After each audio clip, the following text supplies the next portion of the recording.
we will go ahead and call the Tuesday, April 11th regular meeting of the Planning Commission call to order. Mr. City Clerk, can you do a roll call, please? Commissioner Aleman, Present. Commissioner Stover, Present. Commissioner Wagstaff, Present. Vice Chair Nindell, Present. Chair Voss. Present. Commissioner Wagstaff, could you lead us in the pledge, please? I pledge allegiance to the flag of the United States of America and to the republic for which it stands, one nation, under God, indivisible, with liberty and justice for all. All right.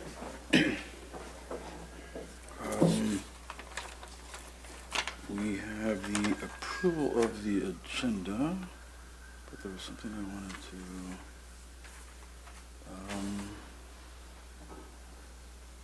okay. Let's go ahead and, were there any changes or any comments on the agenda? Otherwise, we'll go ahead and we'll approve the agenda. I need a motion for that. Do we have a motion? I move we approve the minutes from the last meeting. But we're approving the Excuse me, the agenda. the Sorry. agenda first. I'll second. Okay. Mr. City Clerk? Commissioner Aleman, Yes.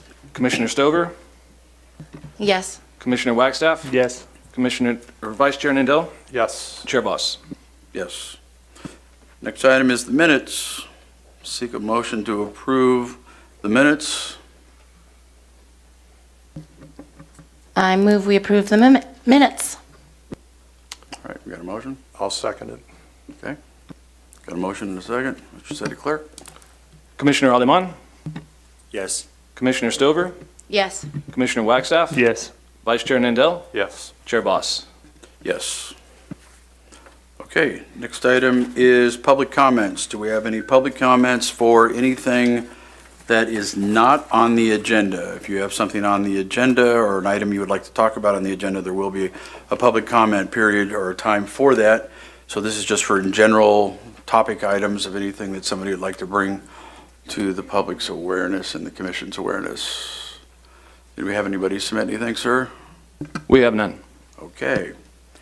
We will move on. In reference to item number 2, I will be recusing myself on that item, and I will be recusing myself on item 3 and item 6. Those are the 3 items I'll be recusing myself. So for the next 2 items, I'll be sitting in the boiler room there while our vice chair handles the meeting for that. Mr. Vice Chair, you're now the chairman. All right, our first public hearing, time extension number 23-1 and 23-2, request for a 1-year extension of time for the following project. Conditional Use Permit number 21-3 and tentative tract map 38168, TM 21-4, applicant Brandon Bral of Dillon Circles. Can we have the staff report? Good evening, everyone. The project site is located at APN 665-110-004, which is located at the northeast corner of Little Morongo Road and Dillon Road, sitting on approximately 35 acres. Some background on the project. The original project was approved in December of 2015 by City Council under Conditional Use Permit number 0315 with the previous owner, Oxford Properties.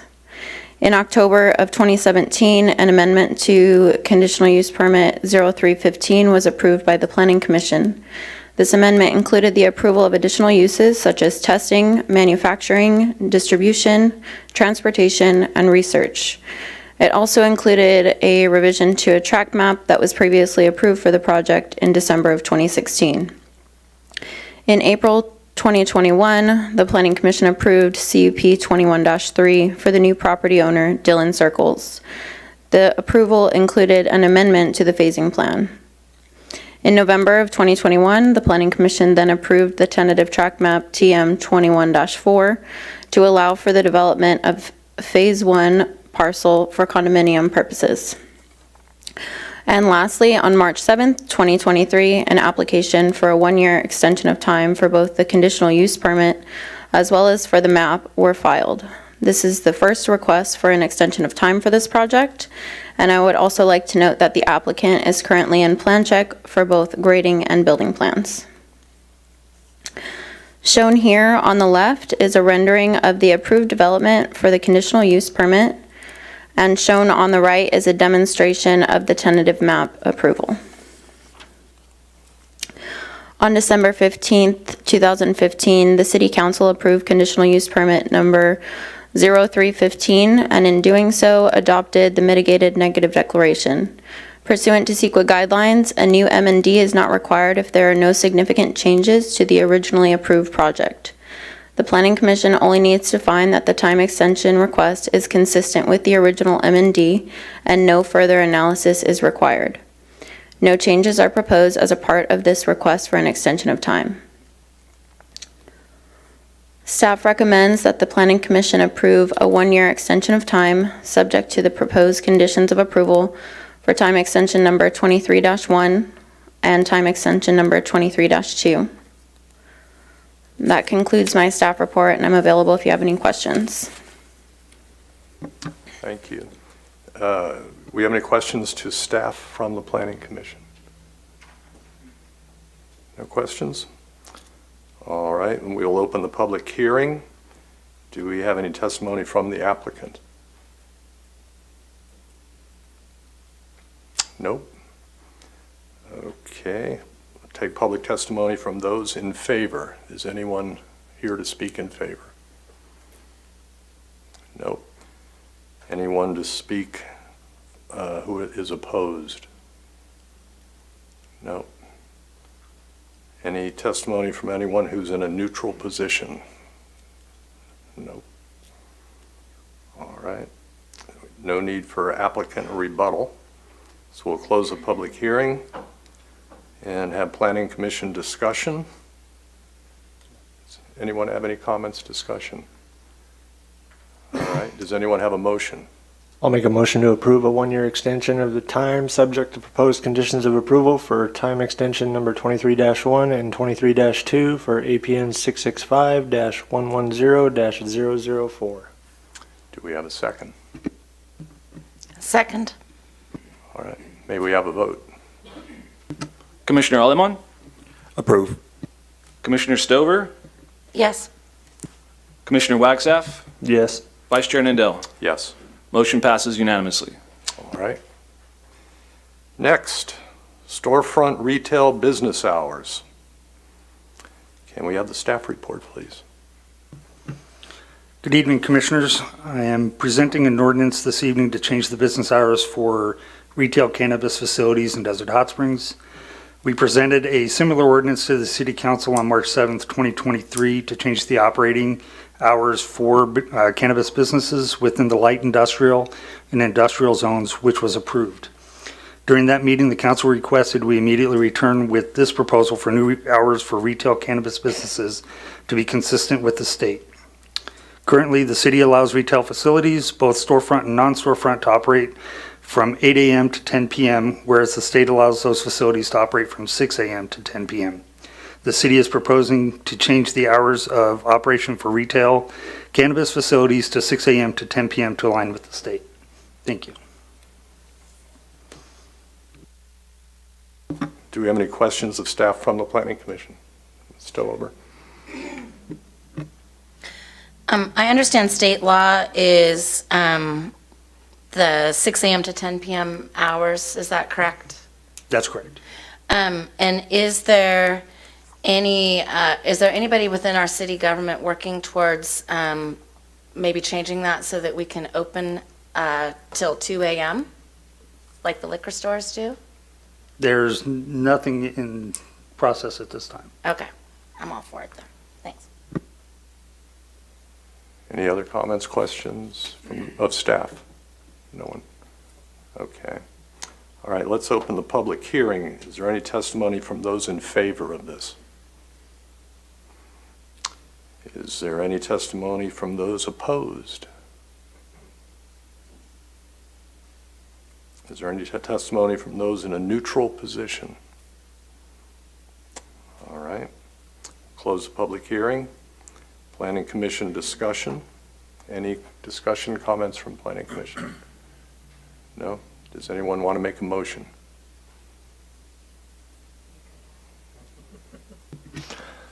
I make a motion to approve an ordinance of the City Council, City of Desert Hot Springs, amending section 5-50-080, general operating requirements of chapter 5- this is a long one, guys. For cannabis businesses of Title 5 business licenses and regulations, and amending section 17.180.040, marijuana storefront retail facilities. Chapter 17.180 into the Desert Hot Springs Municipal Code in order to update regulations for hours and operations. Shorten All it right. up. Very good. Do we have a second? Second. All right, may I have a vote, please? Commissioner Alleman, Yes. Commissioner Stover, Yes. Commissioner Wagstaff, Yes. Vice Chair Nindell. Yes. Motion passes unanimously. All right, very good.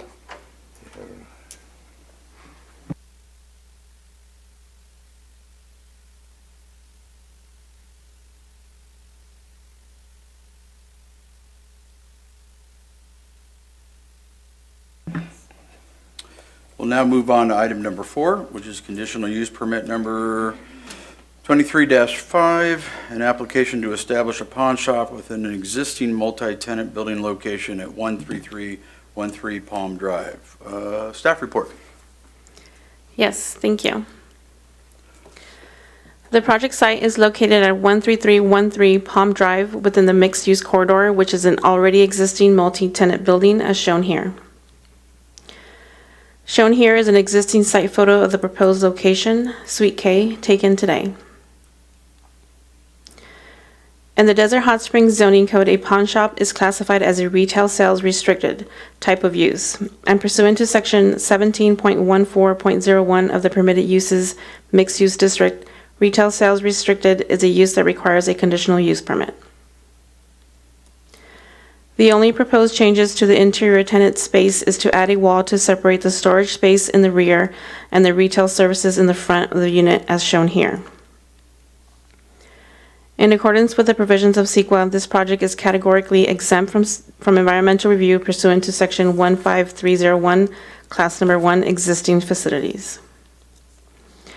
With that, this is for consideration of the following. 1, to certify the notice of exemption, and 2, conditional use permit number 23-5 to establish a new pawn shop within an existing multi-tenant building subject to the conditions of approval and findings located at 13313 Palm Drive, Unit K.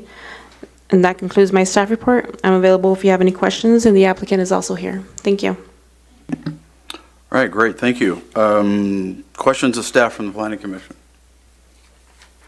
Yes, ma'am. Does a pawn shop sell firearms? Or is this proposed project self-used firearms? I will defer that question to the applicant. We'll let the applicant come up when it comes to their time. They can answer that. Sure. Did you have any other That's it. any other questions? Okay, so we're going to go ahead and open the public hearing. And we will begin by taking testimony from the applicants. So if the applicant is in the audience, you may come up to the podium and say what you have to say. Tell us your story and maybe answer a question there. My name is Carlos Calixto. I'm representing the owner, CEO of Kings Pound. And the main office is in Seattle, Washington. That's where he's at. Mr. Dimitri Marinakis is the CEO. He's been in the business for 35 years and has never had any violations as a pawnbroker. To answer your question, we're not selling firearms or collateralizing money for it. All of our business is about jewelry and autos or anything of that nature.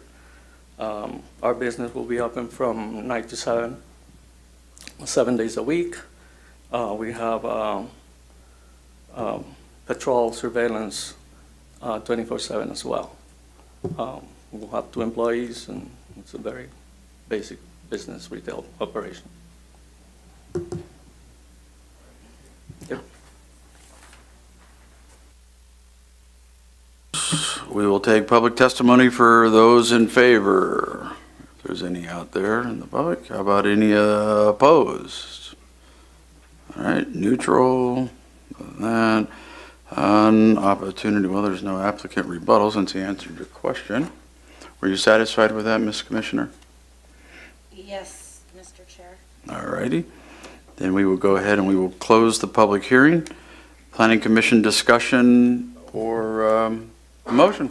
I got a question for the applicant. Okay, A few. so we'll go ahead and we'll reopen the public hearing. And sir, why don't you just come on up and we'll have the commissioner ask a couple questions of you. How you doing, sir? Hi, Okay, is it Pond Kings or Kings Pond?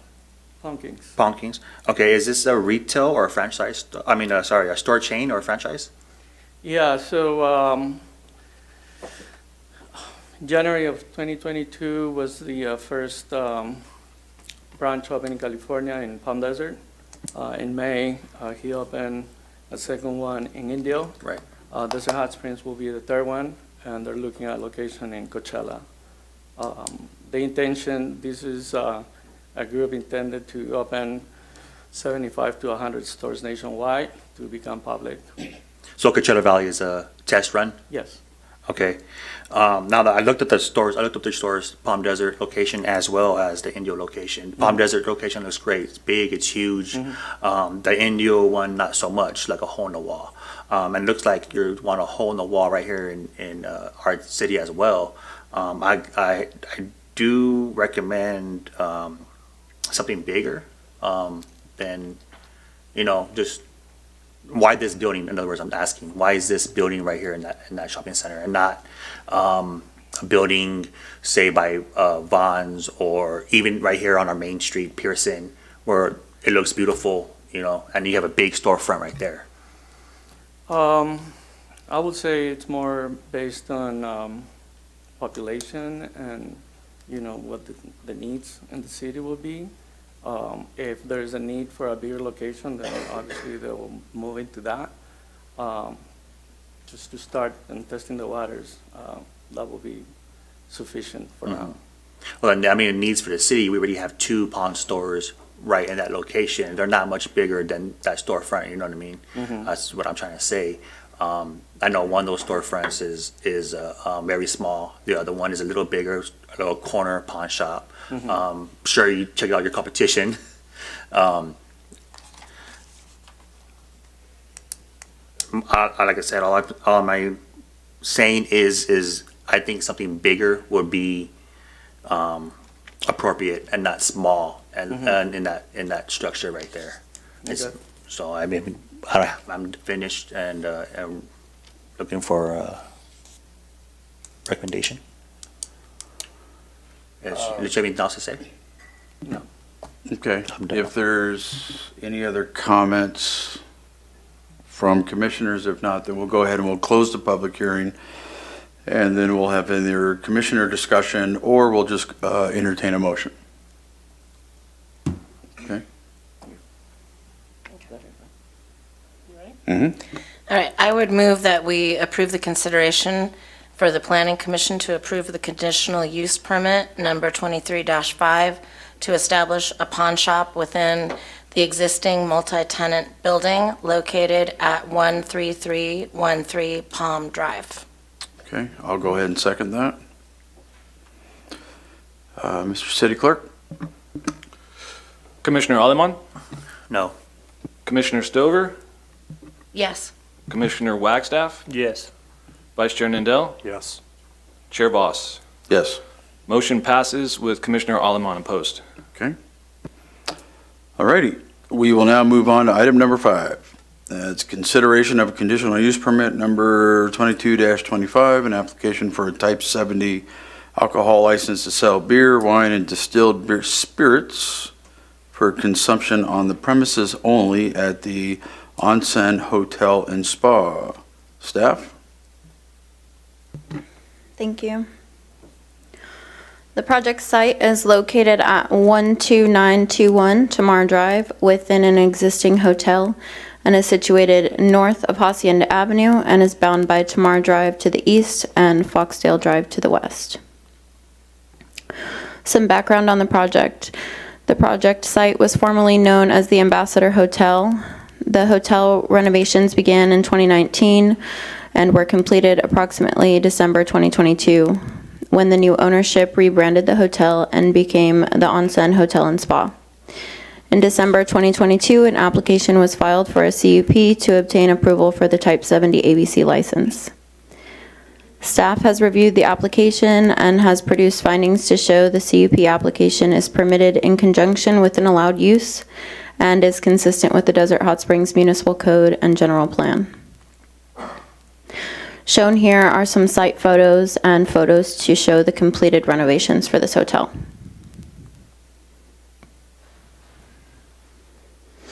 Shown here is the floor plan showing the proposed location for the alcohol sales to take place in the lobby and for the alcohol storage as well. Because this project is within an existing facility, it is categorically exempt from CEQA pursuant to Section 15301, Class Number 1, Existing Facilities. With that, staff is requesting that the Planning Commission consider the following. 1, certify the notice of exemption, and 2, consider conditional use permit number 22-25 for a Type 70 ABC license, subject to the conditions of approval and findings for the Onsen Hotel and Spa located at 12921 Tamar Drive. And that concludes my staff report. I'm available if you have any questions, and the applicant is present as well. All right, great, thank you. Okay, commissioners, any questions of staff? Okay, seeing none, then we'll go ahead and we'll open the public hearing. Is the applicant here? All right, come on up. This is your time in the hot seat. Let's take testimony from you. What do you got to tell us? Thank you for your consideration of the project, the CUP, and thank you, Colleen, for your work on the project. Basically, we're here for questions, if you have any, on the license type. But they're excited to get open and rehab that property, and so we're just here for any questions you guys have. Okay, I have a question, of course. all right. So I noticed in the proposal that the alcohol is only to be served to people who are staying at the hotel. Is that correct? That's correct, and their guests. So And- they have to be okay. registered guests of the hotel. And so are there day passes at this spa, like there are at some of them? Like, will people have the opportunity to come and, you know, get a little loopy in the spa and then have a drink and then drive after that? Or are they going to be staying There's- at the hotel? I have my manager, Kendra, here she's one of the managers at the hotel. Okay. So I don't know if they're offering. No, not at this time. We only have 21 rooms, and our spa is very small. So at this time, maybe in the future, we will come back to you for that, but at this time, we're not offering day So it's passes. only for people Only spending the for night? registered guests. Yeah, Okay. and the license type says transient overnight guests. Okay. So it's for registered overnight guests. Thank you, that's what I thought. Thank you. Okay. Did you have anything else to add, or anybody? No? No. All right. Okay, any testimony from those in favor, opposed, or neutral in the audience? Going once, going twice, seeing none. No reason for rebuttal. Then we will go ahead and close the public hearing, Planning Commission discussion and/or motion. A motion we approve the conditional use permit number 22-25 to authorize type 70 ABC license located at 12921 Tamar Drive. All right, we got a motion. Do we have a second? Second. All right, we got a motion and a second. Mr. City Clerk? Commissioner Aleman, Yes. Commissioner Stover, Yes. Commissioner Wagstaff, Yes. Vice Chair Nindell, Yes. Chair Voss. Yes. Motion passes unanimously. Okay, so at this point, why don't we go ahead and take a 10-minute recess? Little bio break? Yep, and then we'll come back and do that. Do number 6.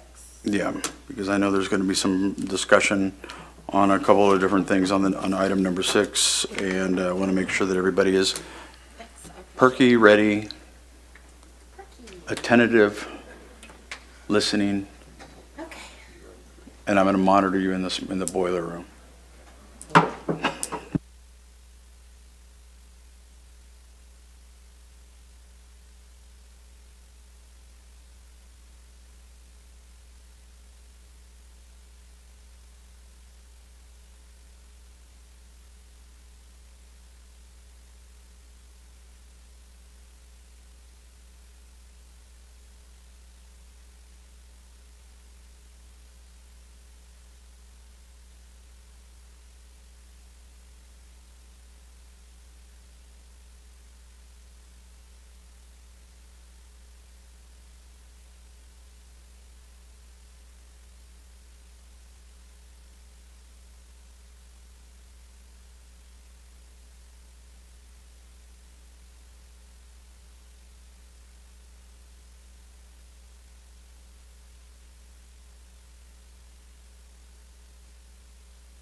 Okay.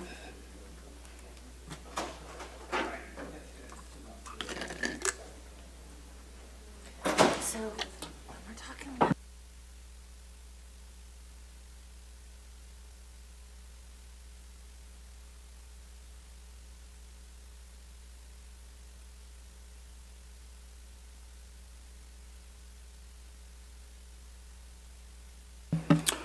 Okay, we will be back reconvening.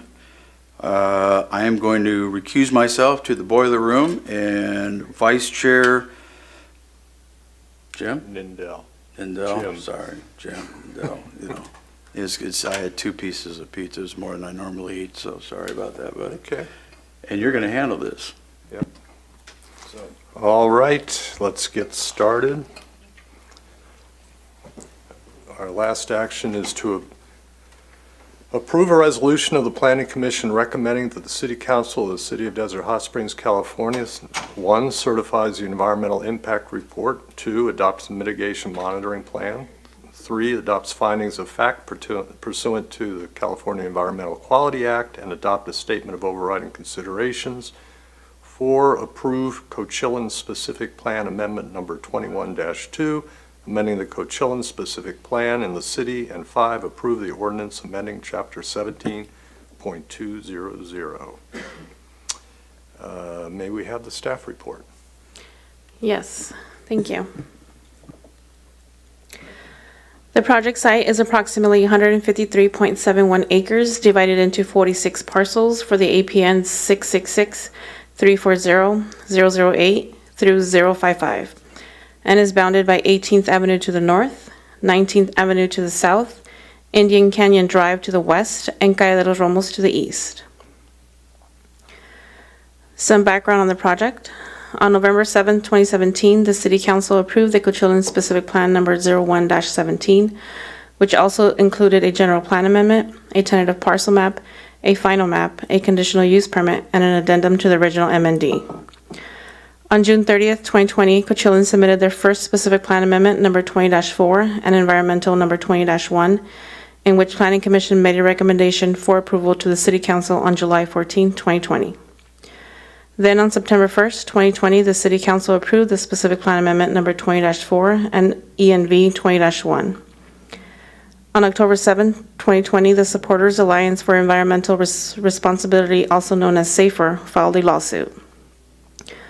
On or about June 15, 2021, Coachella and SAFER entered into a settlement agreement in which the following was agreed.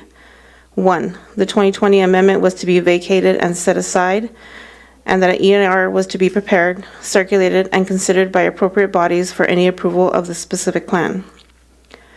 On October 11, 2021, Coachella submitted a specific plan amendment number 21-2 and environmental number 21-3, which is before you today. In summary, the specific plan amendment includes changes to the following: an allowable use for an amphitheater with a maximum of 5,000 seats, an allowable use for a 175 guest room hotel, a 420 space solar covered parking lot, the development standards, design guidelines, a newly added sign program, and updates to the development regulations. Shown here is a site plan indicating the locations for the uses mentioned in the previous slide. The project proposes to use parcel 25 for the solar covered parking lot, parcel 30 for the hotel, and parcel 31 to be used for the amphitheater. The proposed amendment to the 2017 specific plan development standards would modify the structure height. Previously, the structure height requirement allowed for 2 stories at 55 feet max for parcels adjacent to Indian Canyon, 18th Avenue, 19th Avenue, and Calle de los Romos, and 3 stories at 65 feet high for all interior parcels. Under the specific plan amendment, the structure height will allow for 65 feet max for parcels adjacent to Indian Canyon, 18th Avenue, 19th Avenue, and Calle de los Romos, with the exception of parcel 30 and all interior parcels allowing for 75 feet max. An environmental impact report was prepared in accordance with CEQA guidelines section 15123. Part of the Planning Commission's recommendation to the City Council shall include a recommendation to certify the environmental impact report. With that, staff recommends that the Planning Commission make a recommendation of approval to the City Council to, 1, certify the environmental impact report, 2, adopt the mitigation monitoring plan, 3, adopting findings of fact pursuant to CEQA and adopting a statement of overriding considerations, 4, approve Coachella specific plan number 21-2, amending the Coachella specific plan of the city, and 5, approve the ordinance amending chapter 17.200, approving the project. And with that, staff would like to note that since the posting of the agenda, the city has received additional comment letters and have been distributed to the commission, and hard copies are also available. That concludes my report. I'm available if you have any questions, and the applicant is also here. Thank you. All right, we will now entertain questions of staff from the Planning Commission. Does anyone have questions? No? No questions? Okay, then we will open the public hearing. And we will take testimony from the applicant. My consultants are all here to make presentation, and then we submitted a 2.5-minute video for y'all to consider that our conceptual design for both the amphitheater and the hotel. Okay. So no comments, anything now? Okay. All right. Let's take public testimony for those in favor of this. Does anyone want to speak in favor? Can we ask questions of the developer this time? Yes. I'm sorry. Okay. Do we have any questions? Yeah. Okay, go ahead. I'm sorry about that. That's okay. I just wanted to stay in order. Hi, and thanks so much for coming out today.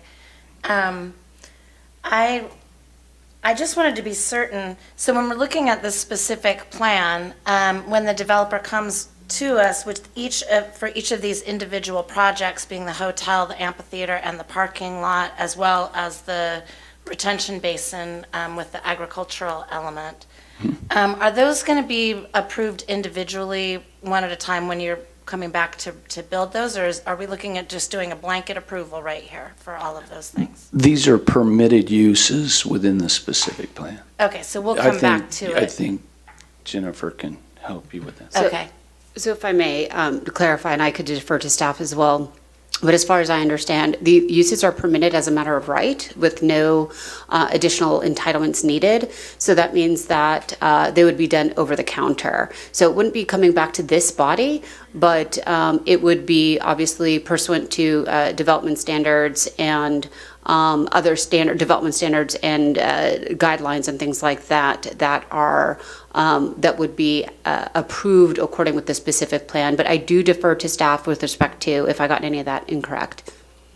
So the applicant will need to submit a development permit to staff that will be reviewed administratively. And another question, in that case, excuse me, when you are reclaiming gray water from the grow operations, do you have any idea of the water quality of that gray water in regards to VOCs, PFAS, heavy metals, nitrates, phosphates, pesticides, and all that kind of thing? Gray water handling for all cannabis facilities is all done by the facilities themselves. So and all their testing and all of the disposal requirements are part of Clean Water Act.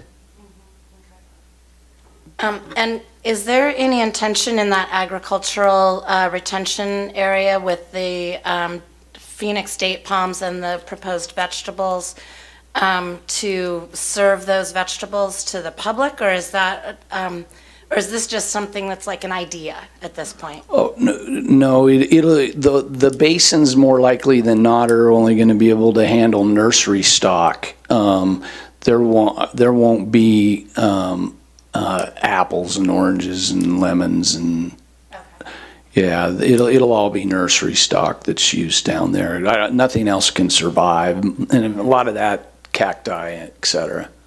Okay. Yeah, I was just concerned because I don't want to see bioaccumulation of any kind of a carcinogen going into a food product. And I'm not sure where the state of California is on gray water being used in agricultural aspects. So I may have misread the proposal, but I thought that I saw something about date Yeah. palms and veggies down there. Okay.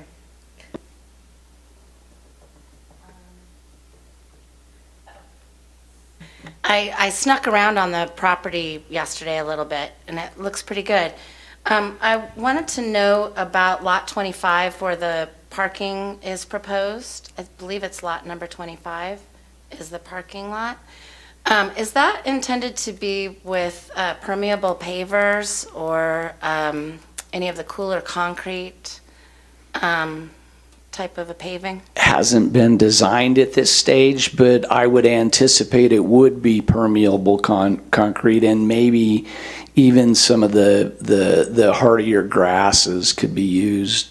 But we're always forward thinking on those. Yeah, I've kinds of noticed things. that on your plans. And I also noticed that you had mentioned, I'm really into the bioswales, and I just wanted to also, with that parking area in lot 25, I wanted to just reinforce that I'd love to see that developed in sort of the best practices model as put forward by the Office of Attorney General, by creating some sort of a vegetative barrier along that eastern border of the parking lot and possibly even the southern border. I know there's no sensitive receptors there at this time, but I think just looking forward, it might help to, preclude any kind of problems that may come forward as far as possible sensitive receptors in the future to particulate and other pollutants, noise pollution, et cetera. Yeah, the east, you're way ahead of us on the development of that. But the east wall is a block wall, a perimeter wall on parcel 25. The south butts at a higher elevation than 26. And they're zoned differently because the earthquake fault setback zone goes through parcel 25. So parcel 25, until you get far enough west, does not condone itself to anything that man would occupy greater than like 1,200 hours a year or something. It's a tiny number, so we wouldn't. A lot of that wouldn't be able to be done. Thank you. Mhm. More questions? I think I'm good. No questions? Okay. All right, let's take public testimony from those in favor.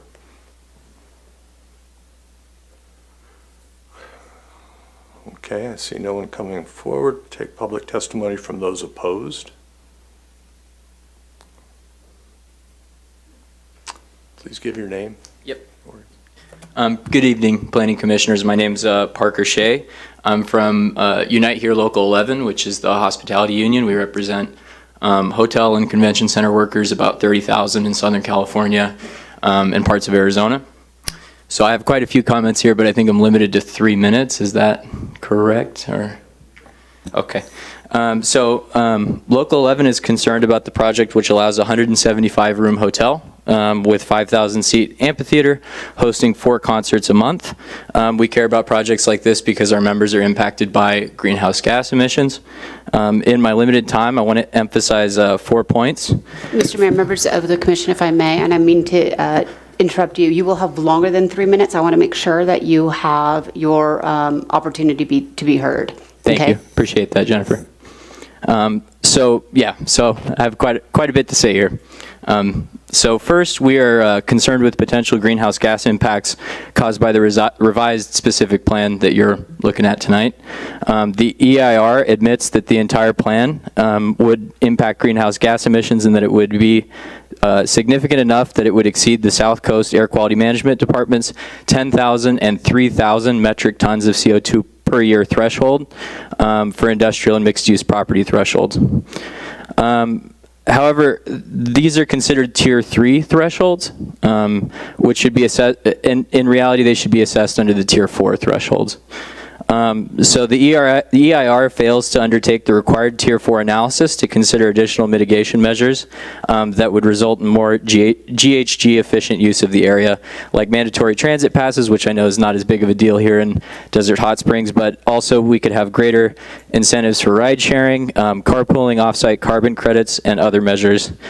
Furthermore, the EIR relies on compliance with the city's 2013 Climate Action Plan, despite that plan being admittedly outdated and needing basically an update to comply with newer requirements.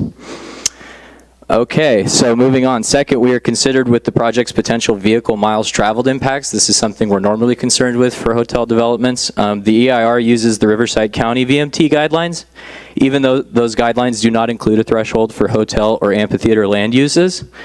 This can lead to the improper conclusion that VMT impacts are less significant and avoid feasible mitigation with project alternatives.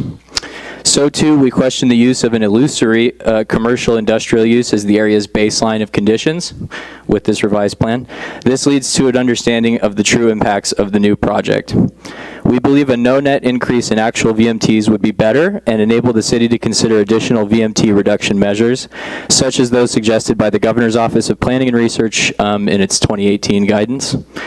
Okay, third, we are concerned with the lack of analysis of potential hemp use in the specific plan.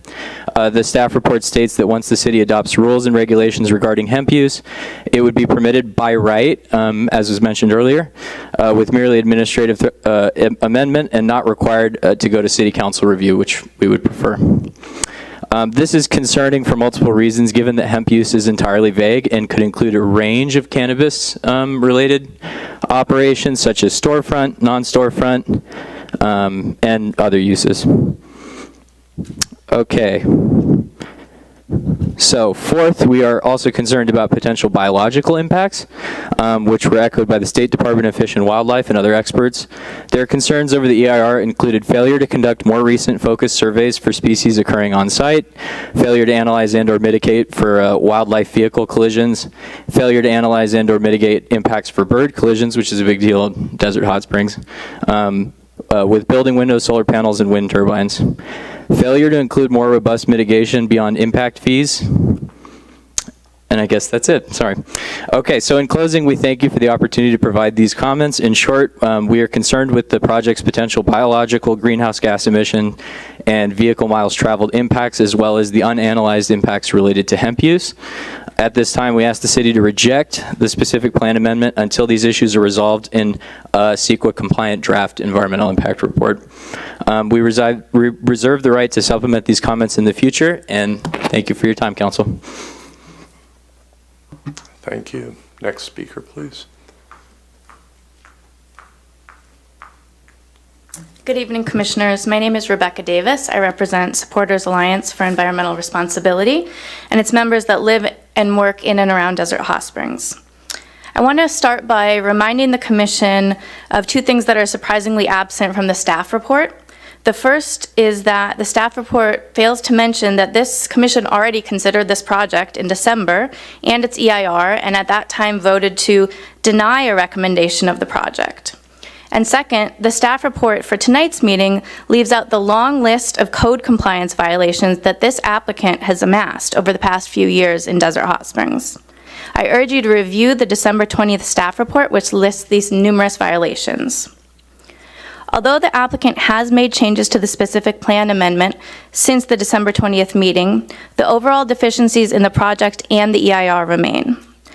The Commission already voted to deny this project and should do the same again this evening. I want to discuss a few ways in which the EIR for this project is flawed, starting with the EIR's discussion of climate change impacts. The chief goal of CEQA is mitigation or avoidance of environmental harm.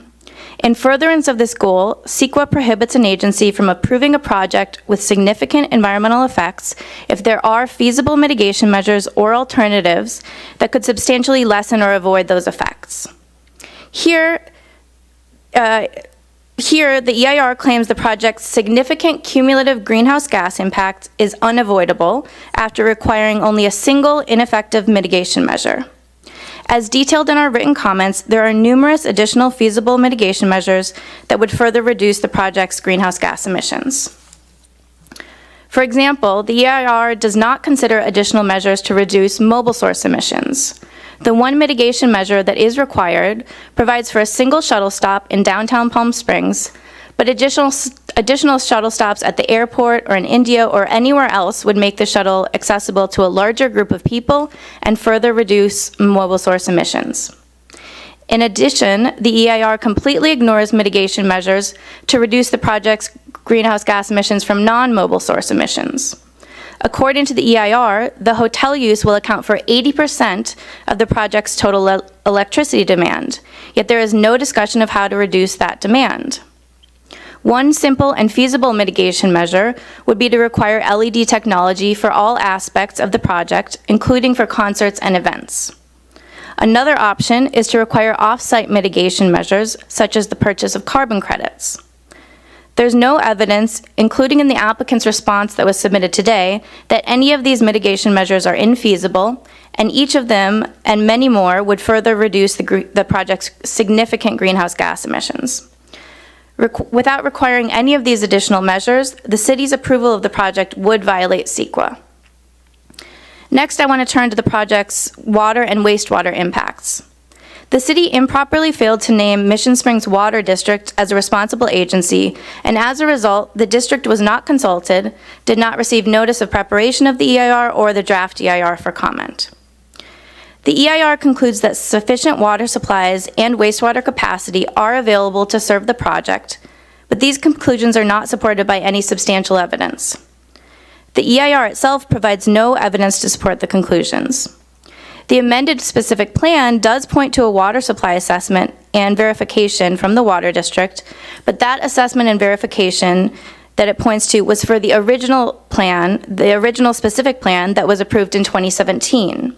It does not evaluate the amended specific plan that is now before you. The Water District recently submitted comments indicating that the EIR's conclusions are based on outdated, inaccurate, and incomplete information.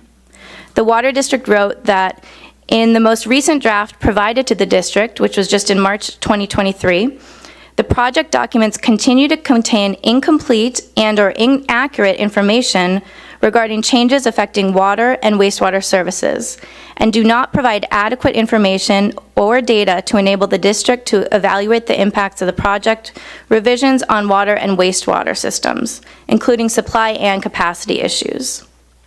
The district goes on to write that, quote, publication of the DEIR with conclusions related to water service availability based on the district's 2017 water supply assessment and verification was premature and results in an incomplete and potentially inaccurate environmental determination. Without a water assessment and verification for this project, the amended specific plan, the city lacks any evidence to support its findings that the project won't have a significant impact on water or utilities. At the very least, the Planning Commission should continue further consideration of the project until the Water District, as a responsible agency, can complete its requested review of the project's impacts to water and wastewater services. So to conclude, we're requesting that the Commission reaffirm its prior recommendation to deny the project and the EIR, and instead recommend staff revise and recirculate the EIR to address its current legal inadequacies. Thank you. All right. Any more testimony from anyone opposed? No one else? All right. Any testimony from anyone in a neutral position? All right. It's an opportunity for applicant rebuttal. Yes, we'll start with Annie with ECOR and then go on to Matt.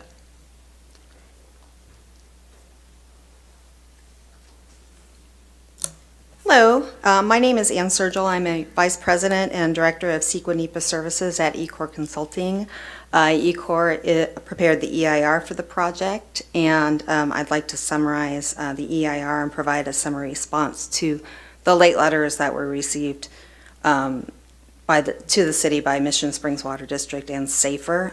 We also provided written copies of our responses, and I see those were provided. As described in the staff report, the EIR analyzes the environmental effects of an amendment to the specific plan that was approved by the city in 2017. Ecor has been on the city's list of approved environmental consultants since 2015 and has completed CEQA documentation and technical studies for 18 projects in the city for applicants and provided third-party peer review services directly for the city for 3 projects. The city requires that the applicant prepare any environmental studies and CEQA documents as part of the city's application requirements. Ecor assisted Coachella in finalizing its CEQA document for the 2017 approval, so we were familiar with the project site and general requirements of the city. Ecor and the applicant coordinated extensively with the city and their environmental consultant chambers group to ensure the EIR and technical studies met the city's requirement and accurately reflect the environmental conditions and impacts from the specific plan amendment. The following are some key information from the EIR process. In July 2021, Ecor and the applicant met with Juan Correa, who was the Community Development Director at the time, other city staff and staff from the city's Environmental Consultant Chambers Group to discuss the scope of the EIR, including topics such as baseline, cumulative impacts, and a preliminary discussion of resources that should be included, and what alternatives should be included, with the understanding of that scope of the EIR could change based on comments received from the public and agencies during the EIR scoping period.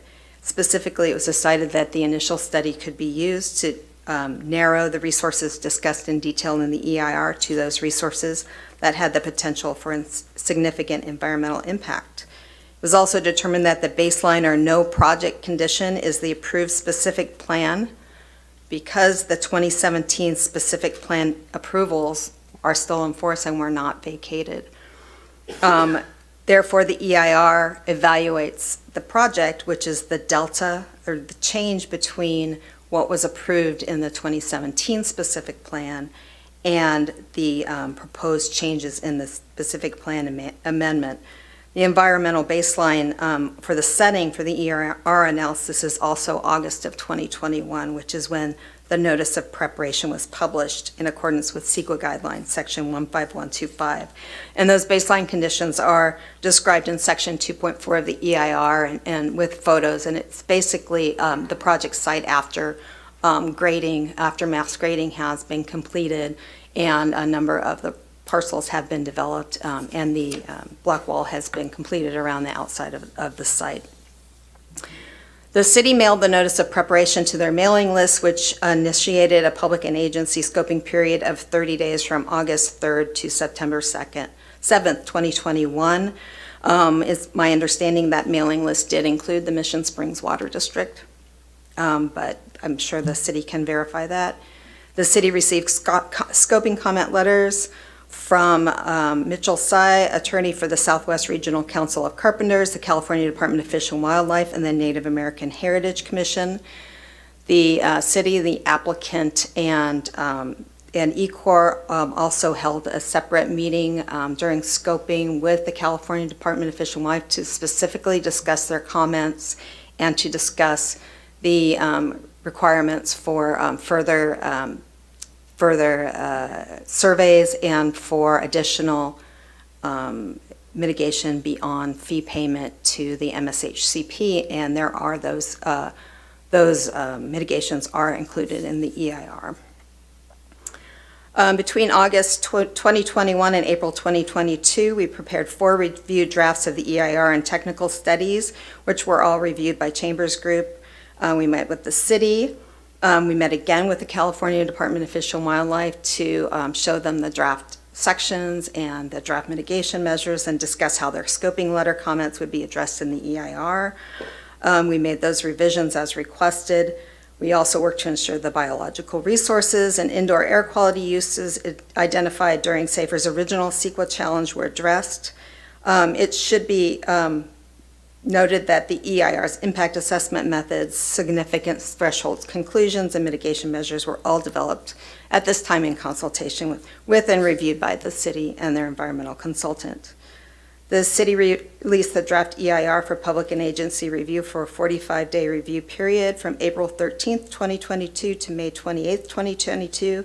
The city mailed their notice of availability of the draft EIR to the mailing list, which includes the Mission Springs Water District, and posted the notice to the Riverside County Clerk and the State Clearinghouse, which is required by CEQA. Comment letters were received from the California Department of Fish and Wildlife, California Highway Patrol, and 2 letters were received from SAFER. After the completion of the public and agency review period, the final EIR was reviewed by the city and Chambers Group, and also reviewed by the applicant CEQA attorney, Jason Ackerman, who's here also.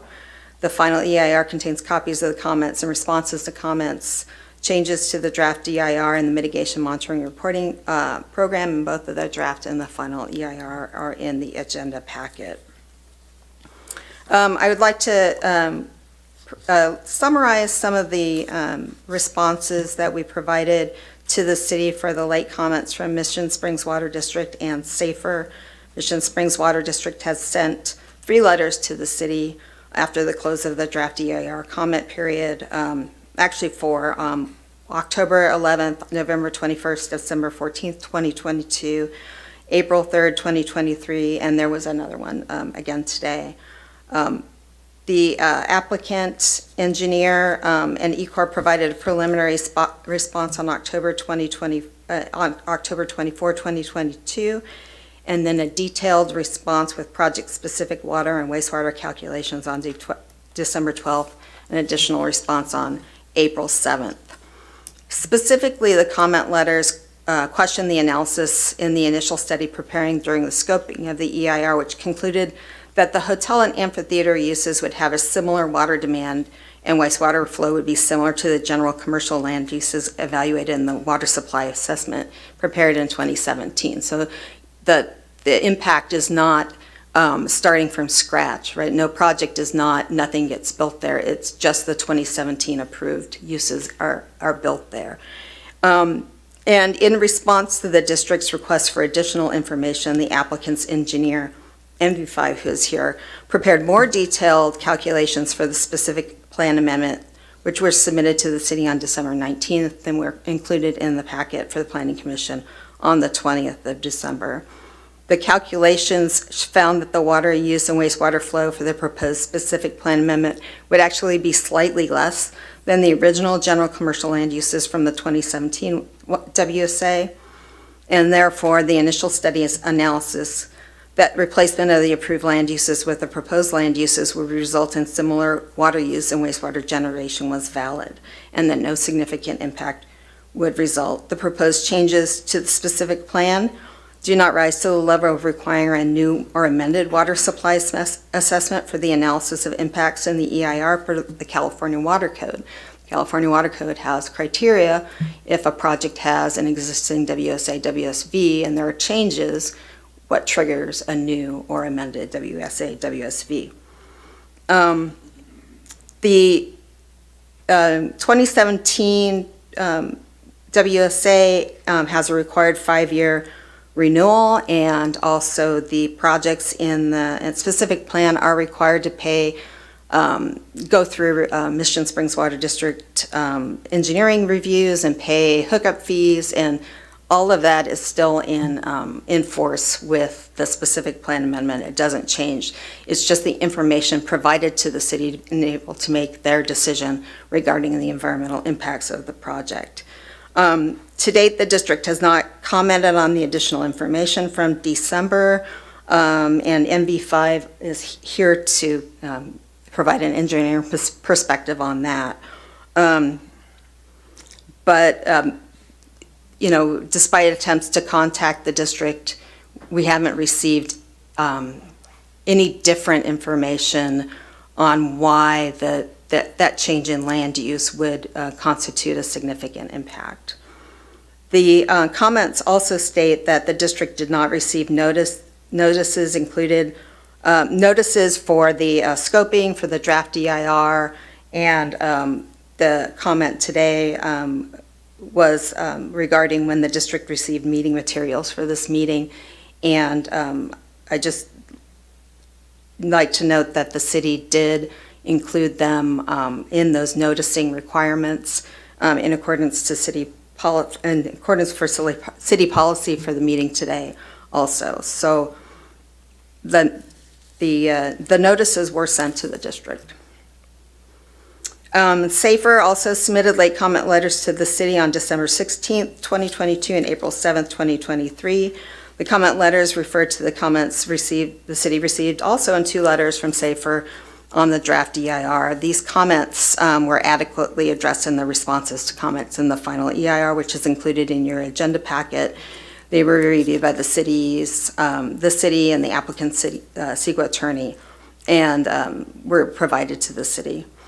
The SAFER letters request additional analysis, recirculation of the EIR, or denial of the project, and as described in the final EIR and the responses to these comments, the late letters and the additional information provided in the comment responses requires recirculation of the EIR. I'd like to go over one of our responses from the most recent letter that states that the city lacks substantial evidence to adopt a statement of overriding considerations because the EIR fails to adopt all feasible mitigation measures for the project's significant and unavoidable greenhouse gas impacts. The project EIR does identify significant and unavoidable greenhouse gas impacts that on a cumulative level for greenhouse gas emissions. The impacts and emissions from the projects itself would be below the 3,000 metric ton threshold that is established by South Coast Air Quality Management District for future uses, but everything together in the specific plan would be slightly over the 10,000 metric ton threshold for industrial uses and over the 3,000 metric ton for mixed uses. And the comment states that the city should adopt a less intensive development alternative consisting of reducing the hotel rooms by 50% or reducing the amphitheater capacity or number of events by 50%. And that this would, but admits that if the city did this, the greenhouse gas emissions would still remain significant. The consideration of a less intensive development alternative is addressed in section 5.1 of the draft EIR and in the final EIR in the response to SAFER's comment -3-4. And as stated, an EIR must not consider every conceivable alternative, but rather a reasonable range of alternatives that would avoid or substantially lessen the project's significant impacts. 4 alternatives were considered in the EIR process as described in section 5 of the draft EIR, including the no project alternative, which, as we discussed, would develop the specific plan area using the uses in the approved specific plan. And this represents a less intensive development alternative in light of the greenhouse gas emissions from the mobile sources, mostly from the amphitheater. That alternative would be below thresholds. So that would not avoid or substantially reduce the cumulative greenhouse gas impact when compared to this threshold. The comment letter also compares the threshold of 10,000 metric tons of greenhouse gas emissions, but this is the incorrect South Coast Air Quality Management District threshold of 10,000 metric tons of greenhouse gases, which is only for industrial uses. The mixed use threshold is 3,000 metric tons of CO2 equivalents per year. So their thought that the comment implies that if it was just a smaller project, a smaller hotel, a smaller amphitheater, that you would be really close to the threshold and it would be really easy to just bump it below 10,000, but that would be the wrong threshold to use. Because the EIR reviewed a reasonable range of alternative, the city is not precluded from adopting an alternative with a smaller hotel and amphitheater. However, the city's finding and statement of overriding considerations regarding the cumulative greenhouse gas impact provides the substantial evidence for adoption of the amphitheater and hotel at the sizes and capacity of the proposed project, as required in CEQA Section 21081 and CEQA Guidelines Section 15091. So that the city can still adopt the project if it finds there are other reasons to override, that there are other reasons in a statement of overriding considerations to approve the project. The comment further goes on to suggest additional mitigation that would further reduce greenhouse gas emissions, although the emissions would still remain significant, including additional shuttle stops, parking restrictions, and ride shares. As described in the draft EIR Section 3.5 and the final EIR response to comment 3-6, the reduction in mobile source emissions from shuttle use is feasible, represents a conservative estimate, as recent data from other music festivals show that more than 32% use the shuttle for Coachella and for other music festivals. Additionally, emissions from the use of rideshare services like Lyft and Uber are likely to reduce the mitigated emissions reported even further, as the state is requiring that rideshare companies have increasing percentages of their fleet as zero emissions starting in 2023. The reductions in emissions from incorporation of mitigation measure AQ-3, use of rideshare shuttle, did not include any reductions for zero emissions vehicles or for patrons that may carpool using a rideshare service or for amphitheater attendees that may stay on the site at the proposed hotel. The emissions estimates also assumes the maximum number of events would be held at the amphitheater every year, and they would all be at sold-out capacity. Therefore, the emissions reported in the draft EIR are considered to be worst case. A shuttle stop in downtown Palm Springs was selected based on the likelihood of a concentration of theater goers staying in the hotels in downtown Palm Springs, which is within the distance radius of 20 miles of the majority of attendees, according to the VMT report prepared by the traffic engineer.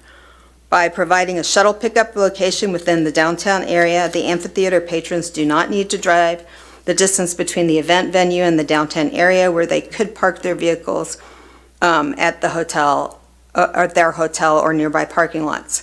Since the events would typically conclude in the late evening, the shuttle bus service would also be a safe transportation alternative. The mitigation measure requires the charter shuttle bus service to be reservation-based purchase item provided by the event organizer, so that there is more demand, more shuttles or more stops could be added. But the minimum would be 25% of ridership. The comment states that the EIR focuses on the project's mobile source emissions and ignores additional mitigation measures to reduce the project's greenhouse gas emissions from sources other than mobile sources. The comment provides suggestions for several mitigation measures from the Southern California Association of Governments Regional Transportation Plan and Sustainable Community Strategy Program Environmental Impact Report, including reduction in electric utility demand from rooftop and parking lot solar, LED technology for lighting, off-site measures, and electric vehicle charging. The SCAG PEIR analyzes the SCAG's Connect SoCal plan, which is a long-range visioning plan for the 6-county SCAG region, and it highlights the existing use and transportation conditions throughout the SCAG region and forecasts how it will meet the region's transportation needs by 2045. The specific mitigations referenced in the comments are for projects proposing to streamline their environmental review pursuant to several state laws regarding transportation, or for projects otherwise tearing off the PEIR. The project is not tearing from SCAG's EIR and does not propose to use those transportation laws to streamline the environmental review process, and those mitigation measures are not relevant to the project. But in any case, the mitigations listed in the EIR are extremely general because it's a program EIR and it's appropriate. The measures themselves also include qualifiers like should consider and where feasible. The comments do not provide substantial evidence as to why these measures are applicable to the project and if and how they would be effected to mitigate the project's greenhouse gas emissions. An EIR need not explain why the suggested mitigation measures that are described in general terms and are not specific to the project are infeasible as suggested by comments, but the approved project-specific plans, green building and energy efficiency plan, which is included in section 5.8 of the specific plan, would apply to the proposed project and all other development within the specific plan. These requirements include many of the suggestions in the comment letter, including solar on covered carports and building rooftops, wind turbines, vermiculture, solar water heating systems, energy-efficient lighting, and passive solar design strategies.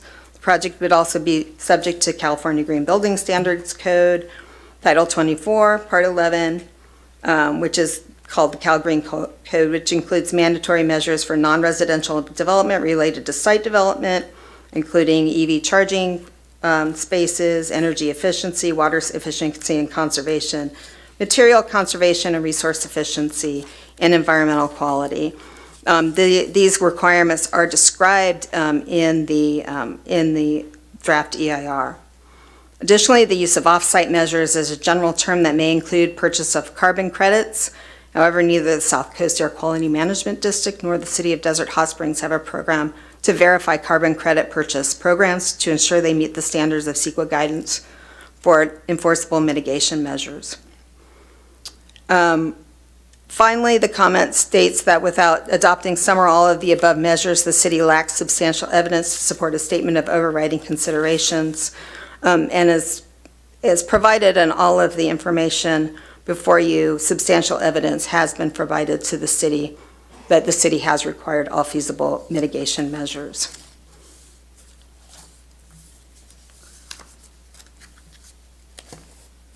I think I covered everything. Just the VMT guidelines, you know, the traffic engineer started with the Riverside County guidance and then ended up doing a project-specific analysis because, like the commenter said, there's really no plug and play for an amphitheater. It's a unique land use that has almost nobody there most of the time and then a lot of people all at once a few times of the month. So there was a project-specific analysis done by a licensed traffic engineer for VMT. And I think I got everything else. Thank you.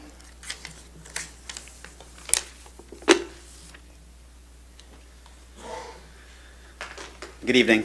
My name is Matt Renaud with NV5. I'm just going to be real brief and kind of covered most of what I was going to cover. So just wanted to reiterate on the water source assessment, water supply verification, that the reanalysis for the change in the land use actually showed a net water and wastewater reduction against what the specific plan was originally calling for, or the original WSA-WSV was calling for. And that was in our December 12th, 2022 memorandum. So just wanted to reiterate that as part of that, and so that there is not a need to reopen on a new plan. We're not calling for any major specific changes to it. We're actually showing a net reduction based off of best engineering calculations for those planned uses. Thank you. And if you have any additional questions, we're here. And then I'd like to have our CEQA attorney also address you.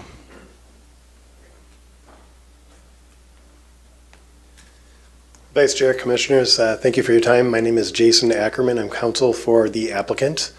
You've heard a lot of technical talk up here this evening. I want to relay to you, though, that I have reviewed the comments that have been submitted and the responses that have been prepared by the technical experts. I am confident that recommendation of approval is supported by substantial evidence in the record for all of the issues that have been discussed. I know that we've talked about technical aspects of the project this evening, but I believe the applicant does have a video that shows the site. If you'd like to watch that now, would it be an appropriate time? And then upon completion of that, if I may,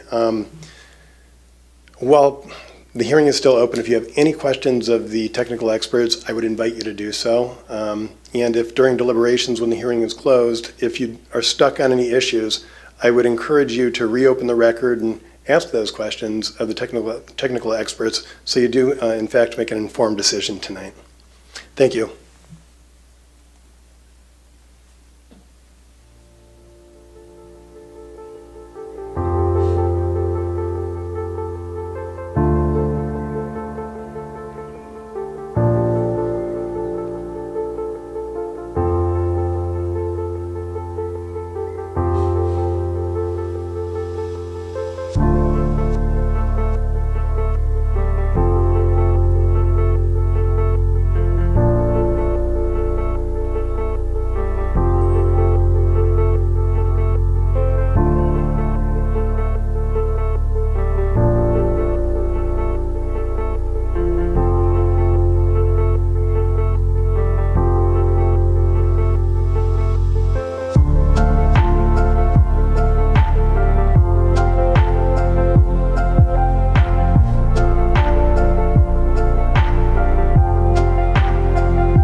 Okay, so any more testimony? Rebuttal? No, that concludes, we just have the hotel operator and developers request commitment on the part of the city attorney to negotiate in good faith a development agreement for this project. Mr. Chair, members of the commission, if I may, I have not yet received a request for any of that, so I appreciate the applicant's testimony, but I don't have any request of that, just for the record. Okay, so should I close the public hearing or any other? I have a question for an expert while there's no questions. Yeah, the public hearing is still open, so if you have some questions of the expert, now would be time. Okay, great. I think my question is for MV5 hydrology fella. Are you the hydrology guy? I respond to a lot of things. Okay. Just once, but Okay. appreciate it. So, and I think, I'm new to this, so I could have easily misunderstood some of the numbers. But what I did notice is a lot of these plots are allocated something about 1.8 acre feet per acre per year of water, and that in the transition of lots 30, I'm not sure if it's 31 and 32, but 30 and 31. 30, 31, thank you, that there would be a net a gain of water usage of about, 3.7 acre feet per acre per year. Is that incorrect? So the hotel has an increase, the amphitheater has a net decrease.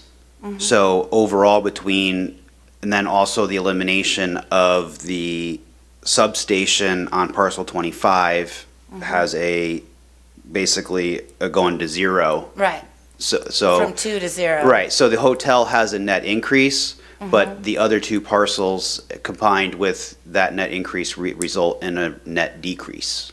Mhm, Does that make sense? Sure, yeah. But, okay, I think I misunderstood the chart, because what I was seeing in the table, I'm not sure what number it was a It's net, table 1, yeah. a net increase of 3.7 roughly acre feet per acre per year. And maybe I'm misreading it. At the very bottom in the net, far right. But anyway, my question, I guess, coming back to that is would it be possible, if there is that net gain of, roughly 4 acre feet per year, to dedicate, say, 2 acres to park, like a park within the, or a green space within Well, this is development? This is the amount of water to be consumed by the facilities. Mhm. So I don't know. I guess I'm not quite understanding Okay. the transition to a park, because that would potentially use more water Maybe. than may a have a hotel. point Like, there. well, because I guess I'm just not understanding the transition of how, where that applies to the Well, data. I'm just saying, if taking some of the land out of industrial use and putting it into more of a landscape use would definitely be a less intensive use of water. And if there's some way, if there is a net gain of this 3.7 acre feet per year, that maybe that net gain could be offset by creating open space. But that was my question. Sounds like I misunderstood. Yeah, because the data, just real quick, the data shows the amount of water is presumed to be used per room Mhm. as a engineering basis to generate a volume. So the only way to reduce that would be to change the per room number. That's where that's driven from. But I was thinking more as an offset to the usage, maybe a separate acre or so to. Okay. Yeah, the original project approval, we meet open space requirements, we exceed them by 15% already. So adding more open space really doesn't help us. That's why we designed the park the way Okay. we did, to exceed those. Thank you. And I have another question. Have you guys ever run a theater? No? And we won't be running this one. Oh, okay. We have professional operators. We're making decisions now on who will be the amphitheater operator and the hotel operator and which flags will fly. Yeah. I'm a theater geek, and I've We worked. will have it open to theater, absolutely. Well, I'm just saying, though, that 5,000 seats is huge. Yeah, there won't be 5,000 butts in seats. That 5,000 is more of an occupancy number for calculation. So that would include, they calculate so many people on the grounds and so many people down on the field and general admission, et cetera. It's a large capacity. Thank you. Yeah. Okay. Any other discussion amongst us? All right, then I will close the public hearing. No more discussion. Does anyone want to make a motion?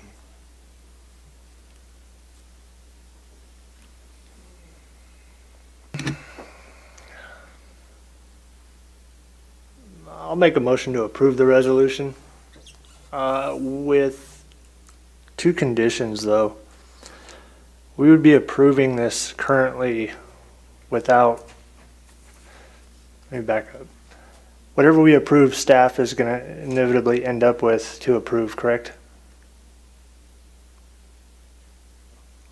I'm sorry, can you repeat that? We approve this, it moves forward. The amphitheater, the hotel, the design, all of that all goes through staff at that point for approval, correct? So you would be making a recommendation to the city council. So the city council will need to review and approve it. If that gets approved, once the hotel and the amphitheater are ready to move forward, then they would need to submit a development permit that will be reviewed and approved by staff. It would not come back to planning commission, though. It will not come back to planning commission. Okay.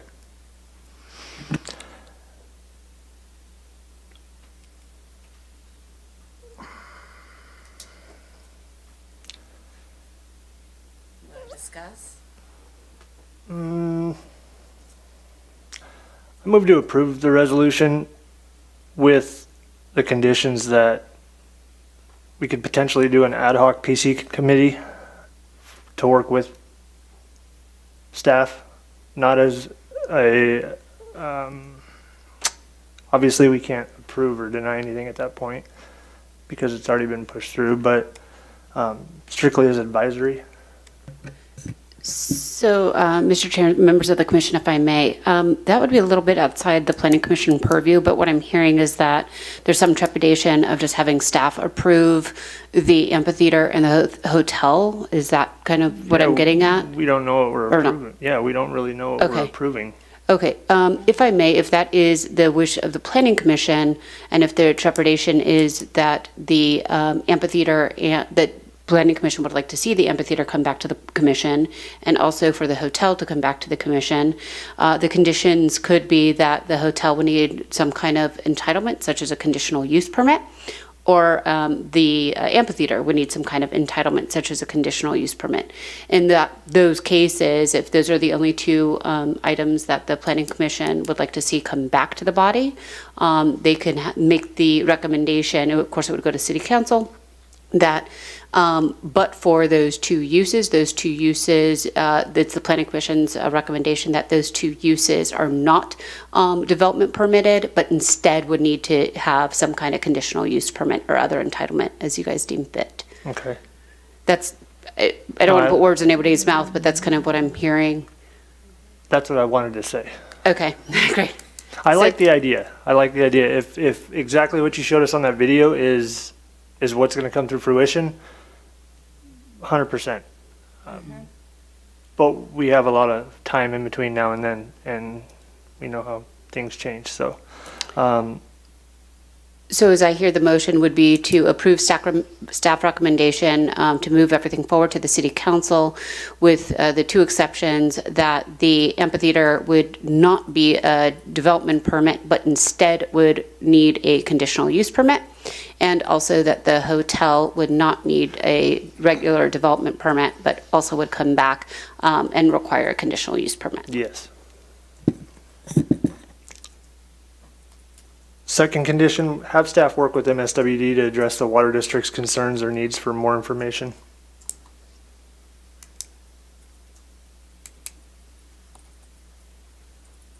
That's it. Okay? Okay. Oh. Do you want to restate the whole motion? And then to certify the environmental impact report. It's fine. So it would just be to move staff's recommendation with the three items that I heard. One was the hotel needing a CUP. The other was the amphitheater needing a CUP. And number two is just staff to actually work with MSWD with respect to the water concerns. Yes. I would second that. All right. May we have a vote? Commissioner Alderman, Yes. Commissioner Stover, Yes. Commissioner Wagstaff, Yes. Vice Chair Nindell. Yes. Motion passes unanimously. All right. Very good. Thank you.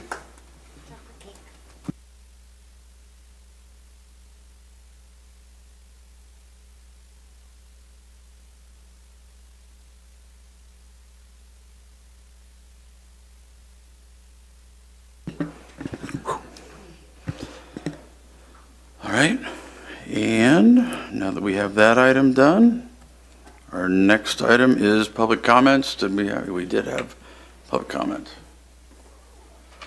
Great, thank you, sir. All right, we have a speaker request, Mr. Tom Moen.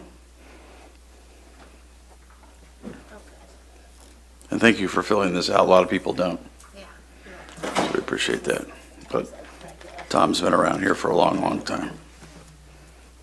Tom Moen, 44-year resident of Desert Hot Springs. I've served on commissions, boards for the city, so I like to dot my I's. Yep. What I'd like to address the Planning Commission about tonight are the roads in Desert Hot Springs. They've been put together. I've been hearing that staff is working on certain things.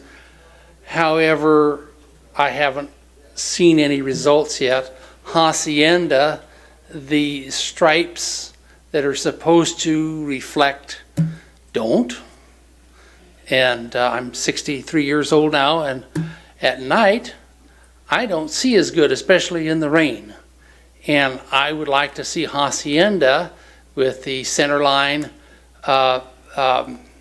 be more reflective, maybe have some of the reflectors that are on Mountain View Road. And also, Palm Drive, as beautiful as it is with all of the beautiful lines that are painted on, those lines are not as reflective. I've had to drive in the rain we've been enjoying here lately. And I personally have a hard time seeing the center lines, which they could be more reflective, and also maybe have some of the reflector tabs to improve traffic safety. And I believe that it is the purview of our planning commission to have city staff review that.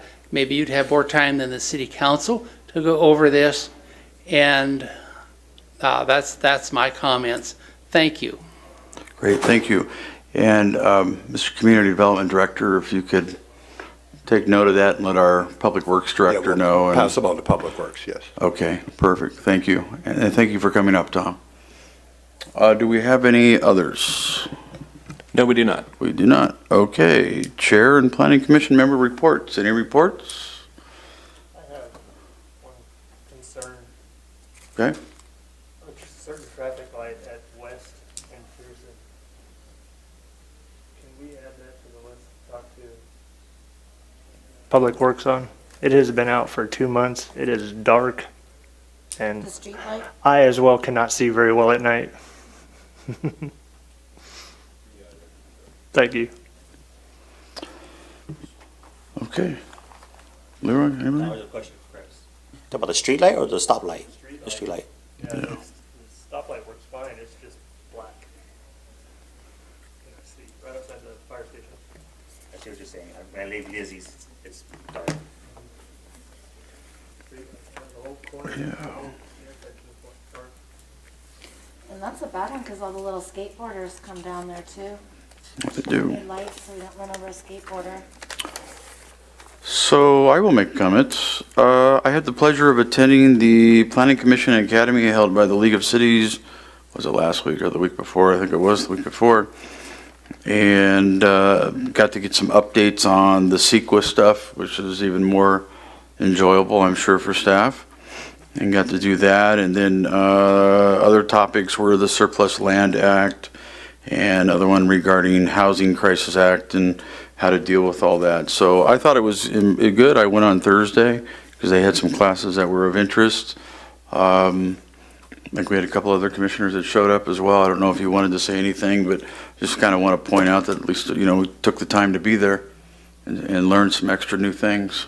Yeah, I was there for 3 days. I really enjoyed learning about the planning commission and going forward with it. Okay. Yeah, I was there for 3 days as well, and as much as I dislike sitting in seats, I did learn a lot, and it was, I think, time well spent. Yeah, he's sitting there all the time. I know they're all elbow to elbow. Yeah. I know, right. Okay, Community Development Director report. I have just 2 items this evening, Mr. Chair. First of all, I wanted to inform you that the City Council did approve the housing element amendment. So we're 100% done, complete for 8 years. And I also wanted to let you know that staff has been working with several developers that are interested in building affordable housing in the city. So we are starting work on trying to achieve our RENA numbers as part of that. And then the second thing, as I mentioned in the last meeting, we're going to start the zoning code updates. They'll be coming to you, hopefully at the next meeting. We'll have signs and landscape ready for you to review. Okay. That's all I have. All right. I know what I was going to mention is for commissioners from now through August, if there's any extended time that you're going to be taking off or vacation or what have you, if you could let planning staff know, because we do have some special meetings that we have to have at least a quorum. And when they're trying to calendar it in, instead of tracking us down of who's there, if they kind of know at the front end if we're going to be available or how many we're going to have, we have to have at least 3. then they'll at least know. So you might want to, if you can let them know, that would be fantastic. If we have no other comments or questions or anything of that, then we will go ahead and, I'm going to use this little gadget, right? All right, we're going to adjourn the meeting.